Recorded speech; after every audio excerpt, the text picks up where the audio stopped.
Thanks, guys. You would think that after all Ole Miss has been through, that smoke would start to clear up. Well, guess what? Another day, another negative accusation on Ole Miss. Let's keep it simple because you can actually get very easily lost in everything that has gone down with this multi-year investigation. Houston Nutt is in the midst of a civil lawsuit with the university, claiming that Hugh Freeze and other Ole Miss officials spread misinformation that Nutt was to blame for the school's NCAA issues. Thomas Mars, Houston Nutt's lawyer, has recently come out and said that multiple Ole Miss coaches and assistants have been using burner phones on a regular basis to hide communication from recruits, which is a direct NCAA violation. The problem for Mars is that no coach has publicly admitted to using any sort of burner phone. And most importantly, burner phones weren't even mentioned in the NCAA's notice of allegations. In my opinion, this story is a red herring. Ole Miss has already met with the NCAA, and now all we can do now is wait for the forthcoming and hopefully not too severe punishment. Cassidy, back to you. Welcome to a Wednesday edition of Sports Watch. I'm Nick Donovan. Look, Mom, I'm on TV. The Ole Miss women's basketball team will get to cheer that throughout the year, as earlier SEC Network announced the Rebels will play 7 nationally televised games during SEC play.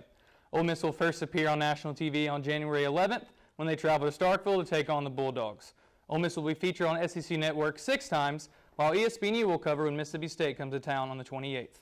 All non-televised home games will air on SEC Network Plus. It may be a bye week for Ole Miss football, but there's still plenty to look forward to, and not just this season. That's right, the SEC released the 2018 schedules of every conference team, including your Ole Miss Rebels. No cakewalk of a game to start next year, though.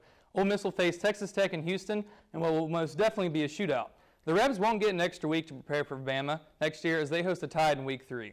Other notable home games include Auburn, South Carolina, and the Egg Bowl against Mississippi State. The toughest road test, a showdown in Death Valley against LSU.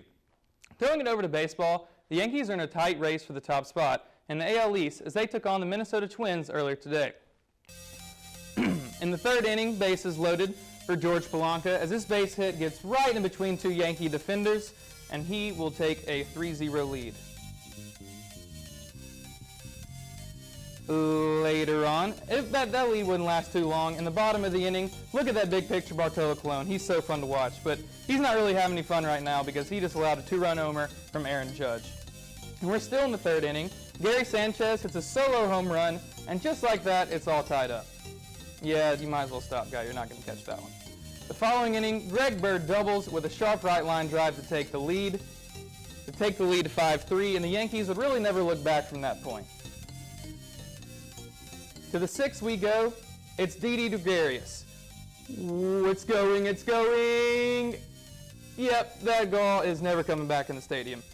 That is a home run. The hammer run takes a 9-3 lead. That's a smash. Look at Didi. He's tapping up his teammates. He knows he hit that one well. The Yankees would go on to win 11-3. And kicking over to soccer, Real Madrid striker Karim Benzema has agreed to extend his contract until 21, the club confirmed earlier. You won't believe the money that is in the international sport of soccer. Benzema's contract earns him over $215,000 a week. Clubs most often play only once a week, so let me break that big number down. Benzema makes $2,400 a minute, almost $40 a second. If you thought making $40 a second was preposterous, listen to this one.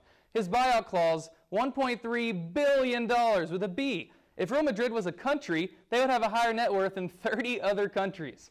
Karim Benzema is rumored to leave Real Madrid to pursue the Premier League, but I'm sure once he saw that check, he thought, you know what, I'm good right here. As for sports here in Oxford, be sure to check out the women's soccer team tomorrow night as they take on Georgia at home. That game will start at 7 p.m. Back to you guys at the desk.